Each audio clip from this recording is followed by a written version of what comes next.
শোনো, আমি ও বাড়ি ঠাকুরজির সঙ্গে বায়োস্কোপ দেখতে যাচ্ছি। কাব্যের ফাঁকে মেয়েটার দিকেও একটু নজর রেখো। নরেন্দ্রর মামাতো বোন বিমলা ইন্দুর বন্ধু। ও ভালো কথা, সংসার খরচের কিছু টাকা দিতে হবে যে। এর মধ্যেই 200 টাকা ফুরিয়ে গেল। না গেলে কি মিথ্যে কথা বলছি, না লুকিয়ে রেখে চাইছি? অবিশ্বাস করি নে, কিন্তু আবার সেই নিত্য নেই নেই দাও দাও। বড় লোকের মেয়ে গরিবের ঘরে পড়ার মতো মহা পাপ আর সংসারে নেই। কালই আমি মেদিনীপুর যাব।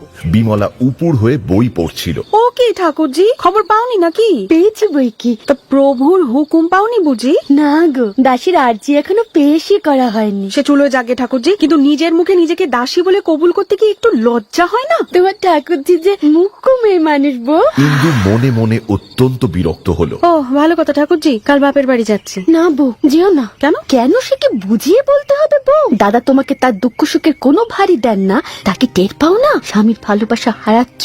অনেকবার বলেছি তোমাকে আমি চাই নে। বউ, শ্রদ্ধা ছাড়া ভালোবাসা থাকে না। যে জিনিস তুমি তেজ করে হেলাই হারাচ্ছ, সেদিন টের পাবে যেদিন যথার্থই হারাবে। হঠাৎ ইন্দুর মোহের ঘোর কেটে গেল। মরে গেলেও যে কারো কাছে স্বীকার করা যায় না স্বামী ভালোবাসেন না। বিমলা চোখ মুছে পিছনে পিছনে দরজায় এসে দাঁড়ালো।